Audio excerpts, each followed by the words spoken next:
During my nephew's birthday party, my brother announced, "Uncle's paying for the new playground equipment. Aren't you, Uncle?" Everyone cheered. I smiled and nodded. The next day, I had the equipment delivered to a children's hospital across town. I sent the family a photo with the dedication plaque, donated by someone who actually cares about kids. I, 34M, thought I knew my brother. We grew up together, shared the same bedroom for 15 years, and I'd always been the one he called when life got complicated.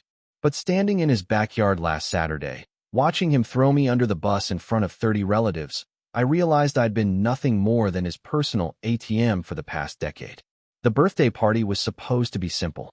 My nephew had just turned 8, and my sister-in-law had decorated their modest backyard with superhero banners and balloons. Kids were running around with cake-stained faces while adults clustered in small groups, nursing beers and making small talk. I'd driven 2 hours to be there, carrying a carefully wrapped Lego set that had cost me more than I usually spend on gifts. My brother had been acting strange all afternoon. He kept glancing at me with this weird smile, like he was holding on to some secret joke. When he clinked his beer bottle with a fork to get everyone's attention, I figured he was just going to thank everyone for coming. Instead, he launched into this speech about how grateful he was for family support, especially during tough times. Then came the sucker punch. He announced to the entire gathering that I'd be paying for the new playground equipment they'd been wanting for the backyard. The way he said it, with that expectant grin and theatrical gesture toward me, made it clear this wasn't a request. It was a public declaration designed to corner me. Everyone started cheering and clapping, and suddenly 30 pairs of eyes were on me, waiting for my generous uncle response. I felt my stomach drop.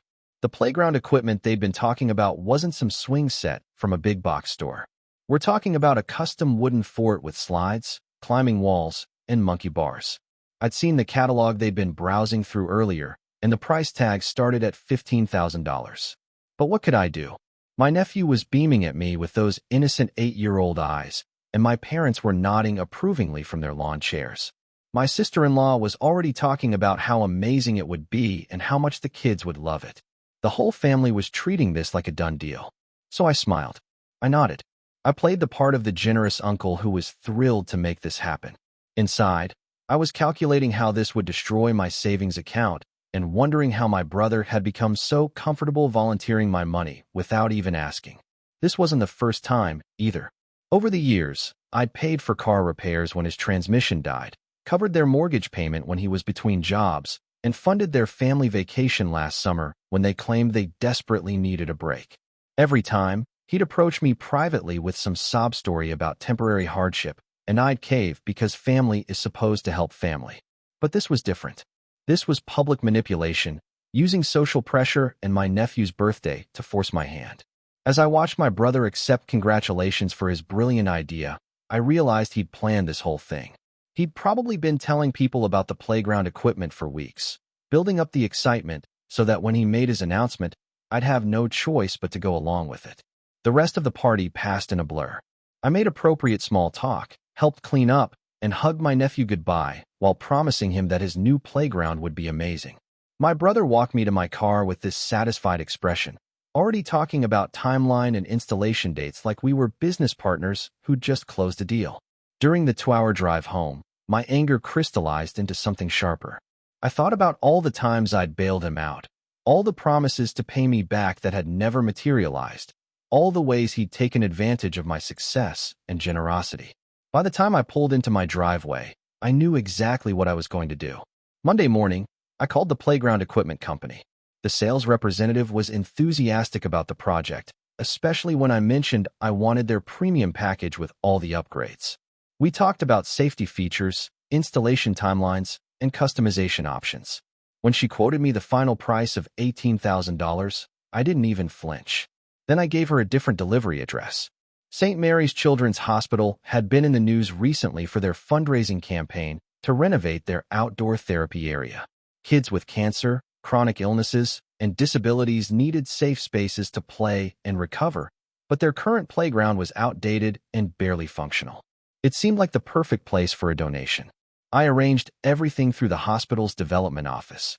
They were incredibly grateful and professional, handling all the permits and installation logistics. I specified that I wanted a dedication plaque, and I spent considerable time crafting the exact wording.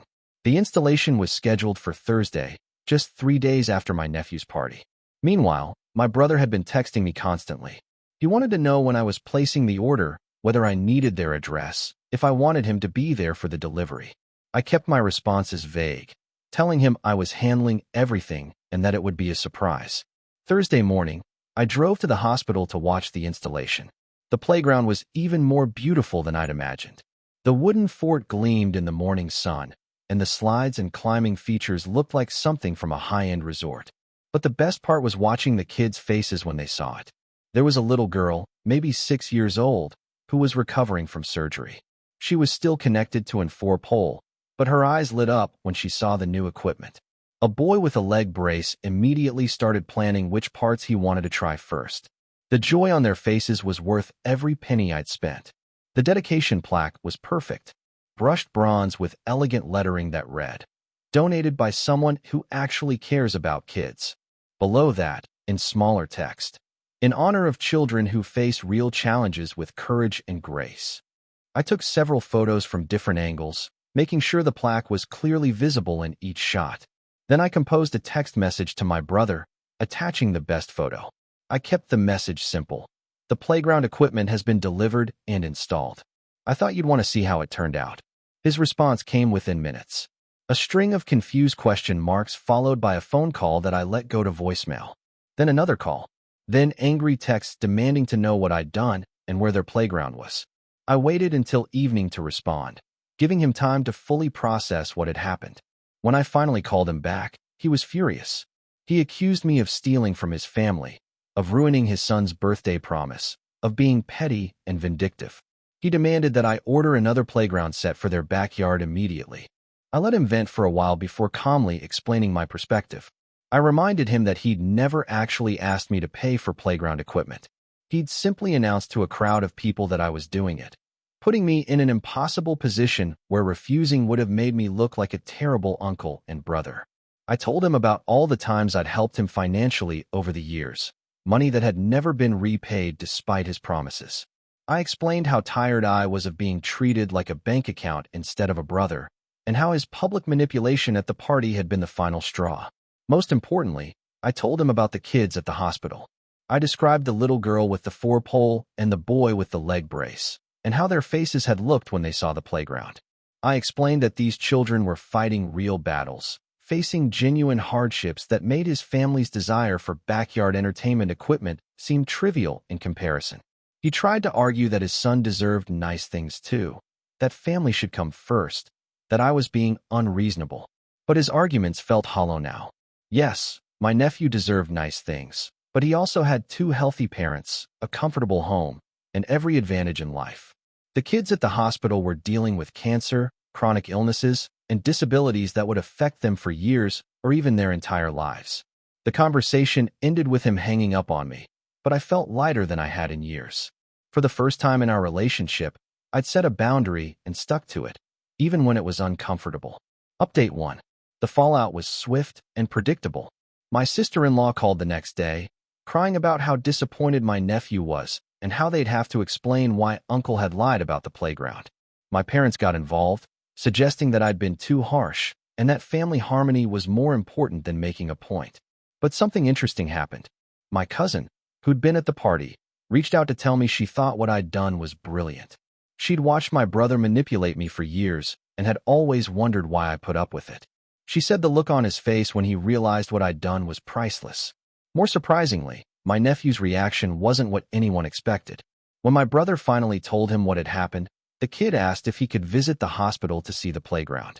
He'd been learning about helping others at school, and the idea that his uncle had helped sick kids seemed to resonate with him more than anyone anticipated. My brother refused the hospital visit, but my nephew kept asking about it. Eventually, my sister-in-law called to ask if I could arrange a tour. She seemed genuinely curious about the children's hospital and admitted that she'd never really thought about kids who were less fortunate than theirs. Update 2. 3 weeks later, I took my nephew to visit the hospital playground. The staff was wonderful, explaining how the equipment helped with physical therapy and emotional healing. My nephew was fascinated by everything, asking thoughtful questions about the kids who played there and why they needed special medical care. We spent an hour watching children use the playground. Some were in wheelchairs, others had visible medical devices, but they were all just kids having fun. My nephew seemed to understand something important that day about the difference between wanting something and needing something. On the drive home, he told me he was proud that his playground was helping sick kids get better. He asked if we could visit again and whether he could bring some of his toys to donate. The transformation in his perspective was remarkable and made me realize that my decision had taught him a valuable lesson about empathy and priorities. My brother's attitude began to shift too, though slowly. The family pressure to reconcile was intense, but I made it clear that any relationship going forward would need to be based on mutual respect rather than financial exploitation. I wasn't cutting him off completely, but I was done being his emergency fund. Update 3. 6 months have passed since the playground incident. My relationship with my brother is still strained, but it's more honest now.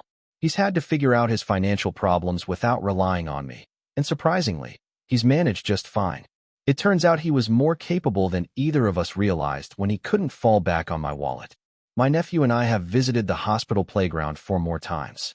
He's become something of a regular volunteer, helping younger kids navigate the equipment and sharing his toys with children who don't have many. The hospital staff knows him by name now, and he's developed genuine friendships with some of the long-term patients. The most unexpected outcome has been my relationship with my sister-in-law. She started volunteering at the hospital too, initially just to accompany my nephew, but eventually because she found the work meaningful. She's apologized for her role in the playground manipulation and has become an advocate for setting better boundaries with my brother. My parents still think I was too harsh, but they've stopped pressuring me to apologize. They've seen how the experience has positively affected my nephew and how my brother has grown more self-reliant. Sometimes the best gift you can give someone is the opportunity to solve their own problems. The playground at St. Mary's is thriving. Every time I drive by, I see kids using it, and I know that my $18,000 is making a real difference in the lives of children who truly need it. The dedication plaque has weathered beautifully, and the message feels more relevant every day. I learned something important about myself through this whole experience. I'd been enabling my brother's irresponsibility for years, thinking I was being generous and supportive. In reality, I was preventing him from growing up and taking responsibility for his own life. By saying no and redirecting my generosity toward people who genuinely needed it, I helped everyone involved become better versions of themselves. The best revenge isn't always about hurting someone who's wronged you. Sometimes it's about refusing to participate in their dysfunction while doing something genuinely good with your resources. My brother wanted to use my money to buy his family something nice, but unnecessary. Instead, I used it to bring joy and healing to children facing real challenges. Every time I see those hospital kids playing on equipment that was supposed to be in my brother's backyard, I'm reminded that the best decisions aren't always the easiest ones. Standing up for yourself can be uncomfortable, but it's necessary for maintaining your dignity and self-respect. My nephew still asks when he can have his own playground, but now he also asks when we can visit the hospital kids again. That shift in perspective, from focusing on what he wants to caring about what others need, makes everything worth it. Sometimes the most important lessons come from the most unexpected places.